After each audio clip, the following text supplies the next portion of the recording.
Hi. So the last video was about what to do if you're in an acutely stressful situation or you're having a panic attack. Today I would like to take a more holistic approach to dealing with stress and discuss, first of all, the difference between chronic stress, which I would classify as like the bad kind of stress, and then acute stressors, or what we're going to call hormetic stress. And that by intentionally shifting toward the more acute stressors, you can actually make yourself more resilient, and the chronically stressful stuff won't be experienced as being so deleterious to your body. So first off, some definitions. Chronic stress, we're all familiar with that. That's any of that stuff that's just kind of nagging, and it's always there, and it eats away at you, and perhaps you feel a bit like a victim, right? You might have some stories about it. You don't make enough money at your job and you can't pay the bills, or your job is really not very rewarding, or your housing situation is difficult, or there's relational stress with partner, family, whatever that might be. There's the stress of a body that's suffering, whether that's mental or emotional or physical, right? Those symptoms that are difficult to manage every day. Right, we're all familiar with these types of stresses, and they can feel overwhelming and extremely difficult. These things can lead to depression and anxiety. The big thing that I work with people is how can we, first of all, we need to introduce some healing, so that if there are things that we can do something about, that we're actively working toward changing those things. But some of it we can't do anything about, right? So then we have to just shift our mental framework around it and figure out how can we make the best of a bad situation. Are the lessons that we can learn?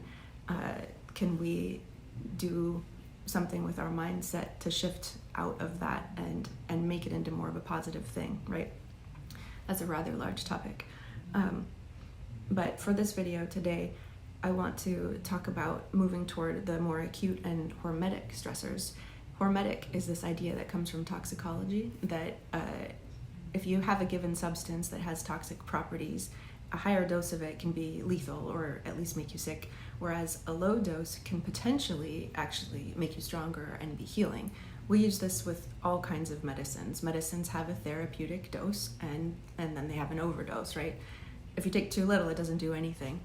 And interestingly, actually, medicines, whether we're talking about herbal medicine or pharmaceuticals, that dose depends a lot on the individual. You know, some people have a stronger constitution or a more embedded pathology, and they need a different amount of something than somebody else. So with everything I'm going to talk about today, the dose really matters, whether this is with exercise or any of these other hormetic stressors. It's a very personal thing. So I would encourage you, if you decide to try any of this stuff, that you pay a lot of attention to your own body and the messages that you're getting with your body, because what works for someone else absolutely may not work well for you. And I have a story about that I'll come back to in a little bit. Okay, so the first one I want to talk about, because everybody's familiar with it, is exercise. Exercise is a type of hormetic stress, because you're going out there, let's just say you decide you're going to start lifting weights, and you do a bunch of exercise until your body's fatigued, and the next day your muscles really hurt. Why do they hurt? Because you actually tore some of those muscle fibers, and now the muscles need to rebuild. And that is a beneficial hormetic stress, right? We go for a run, and it gets our heart racing, and it gets our lungs pumping, and our body's coursing blood and energy through the body in order to feed our muscles. This is a type of hormetic stress. The more often you get out there and run, the stronger your body gets, the more capable you are of doing that activity. You've just increased your resiliency and improved your health, because of course circulation is really important, right? We're not exercising to burn calories, as much as people used to like to think that that's what, why we would do it. I'll just throw in here as a side note that I have a lot of people who come to me asking for support with weight loss, and they say, like, everybody's been telling me to just eat less and exercise more, and it doesn't work. And I say, yeah, I know, it really doesn't work. It doesn't work for anybody unless you have a few pounds to lose, which you can achieve that way. There are much different things at play if you have more weight to lose. So I'll be doing another talk on metabolism and how to basically supercharge your metabolism so that you can lose weight if you do have quite a bit more weight to lose. And as a kind of little side note for that, it has a lot to do with the endocrine system and hormones, and just kind of the way the whole body is functioning around food. It's really interesting. So we'll come back to that one. But anyway, the second thing I want to talk about, which is related to that, in fact, is that dietary modification and fasting are another type of hormetic stress on the body. And with this one, what we know basically is that human beings have evolved over thousands and thousands of years to go for periods of time without food, right? We wouldn't be alive as a species if we hadn't had that adaptation. And in the last 100 years or so, maybe longer, some people have had access to a lot of food all the time. And now we're seeing what that does. Well, it really impairs the metabolic system. Our digestion can't handle food all the time. And what we've ended up with is about half of people in America anyway have either full-blown diabetes or prediabetes. And many people, in fact, don't even realize that they have that issue.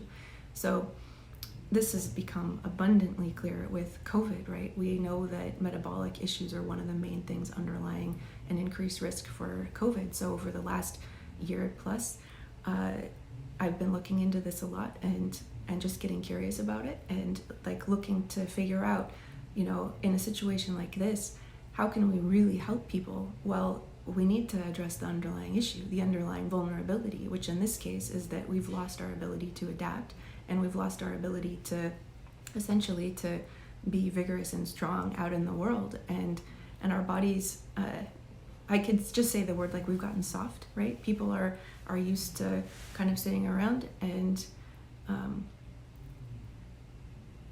I'm censoring myself a little bit. I don't mean to sound coarse, and I'm not blaming anybody for anything, right? Like, people do their best, and I'm always looking to support people in like whatever they're doing, which is the best that they can do.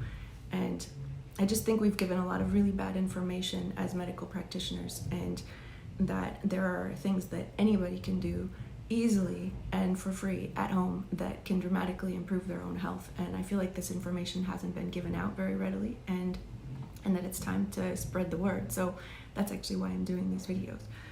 I'll be coming back to this topic in a later video series probably, because it's so important, and there's just been so much misinformation about that, about diet and lifestyle, timing, those things. We need to talk about it.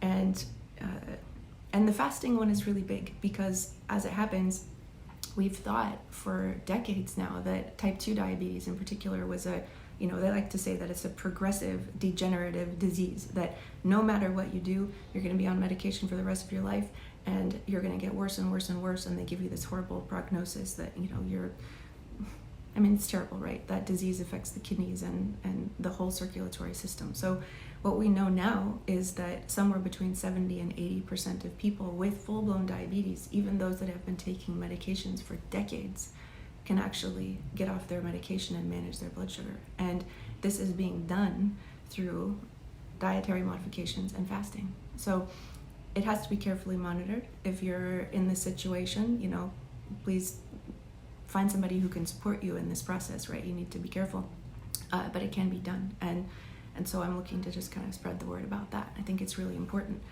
And then, so that'll be a video that I'll be doing coming up in the future. The next type of hormetic opportunity, we'll call it, is heat and cold exposure. And again, this is something that humans have been doing for thousands of years. We were adapted before we had warm houses with heaters and air conditioners to be out in the cold and in the heat, and our bodies were stronger for it. So saunas, cold plunge, that kind of stuff, it can be very beneficial in the right dose, right? Because it stimulates the cardiovascular system. Nearly every chronic disease is a disease of circulation, and one of the best things that we can do to stay healthy is to encourage healthy circulation, right? In Chinese medicine, we say that perfect health is like a stream that's just flowing smoothly. Everything in the body is doing what it needs to do. It's all just flowing smoothly without interference, and that diseases arise when that flow is interrupted. Kind of like you can imagine, like, there's this beautiful crystalline stream, and then at the end of it, it's stopped, and it starts to pool and fill up, and you have this stinky little murky pond at the bottom, where first you have algae, which maybe isn't so bad, but eventually you end up with all these waste products that just fill up in there. Well, unfortunately, a lot of our bodies are like this, right? We've been taking in substances that aren't so healthy, whether these are, foods that aren't good for us, processed foods, or environmental toxins that our bodies can't clear. right? There are many different things that we're exposed to constantly that can cause a kind of issue for our body if we're overloaded and aren't able to clear that stuff out. So by doing things like heat and cold exposure, we can wake up our circulatory system and kind of turbocharge ourselves, and that makes us more resilient to these environmental stressors and lifestyle stressors, actually. It's pretty interesting what's being done with the Wim Hof method. Many people have heard of this by now. He's gotten quite famous for promoting a breathing practice with cold exposure that have significant and dramatic benefits for health overall. I, again, will be doing more videos on this later. You can certainly Google Wim Hof and look into it. What I'll say really quickly right now about that is that if you want to incorporate a little piece of this into your day, it's fairly simple to do. If you feel sluggish in the morning, wake up, do about 30 what we want to do is really deep breaths. So you're taking in a very serious, through the nose, inhale, and then just a little exhale, a little bit less emphasis on the exhale, although again through the nose. Do that about 30 times, and what you'll notice is that your hands and your feet will start to tingle, and that's what we want, because that means that your body's getting hyperoxygenated. When you couple that with some cold exposure, which could be a jump into a freezing cold shower, if you're not ready for that, start with hands and face, because you have so many receptors up here. Get your face into some really cold water, splash, splash, splash, maybe submerge it if you can, work your way up to a cold shower if you want to. That can have dramatic effects basically for the rest of the day. By doing that, you can reset your nervous system a bit, and the other things won't seem so stressful. You can actually calm yourself down for the whole day. So I encourage that, just as an example, but there's a lot more to that whole thing that we'll talk about later. And then the one other thing I wanted to mention, because it's of personal interest to me, is this idea of the hormetic effect of pharmacological substances. So we're talking about medicines in all forms, whether that's Chinese herbs or pharmaceuticals, but even foods, right? A substance can be toxic and a medicine at the same time. In fact, in Chinese medicine, we have a whole class of herbs that are considered toxins that are therapeutic, and it all has to do with the dose. A little bit of a toxic substance gives the body a message that it needs to do something, which then brings about a healing process. It's all dose dependent. So I wanted to give an example of this because I think this is really beautiful, actually, about herbal medicine in particular, which is that we're harvesting plants. We're harvesting the leaves and the flowers and the roots and the shoots and all the different parts of different plants, depending on their qualities and their chemical constituents. We're harvesting them because they have particular properties. They have chemicals, alkaloids, that plant has developed over thousands of years to survive in its particular environment, whether that's a really dry environment, a really wet one, a cold one, a hot one, whatever it is. You know, if it has other plants around it that it has to compete with, right? It develops these particular alkaloids so that it can be stronger and survive ultimately. Or maybe it develops them so that other, insects and animals don't eat it, right? These are the medicines in that plant. And when we eat them, they give our body a similar message, right? It's like, oh, this is how that plant survived this freezing cold winter. Now your body knows something about that process. And in Chinese herbalism, which has been around for thousands and thousands of years, they figured out how to combine these plants together to give the body a message of healing on a rather large scale. So it's actually really amazing, and I'll definitely be talking about that in a future video. Chinese herbalism is one of my passions, and there is a lot more that I can say about that.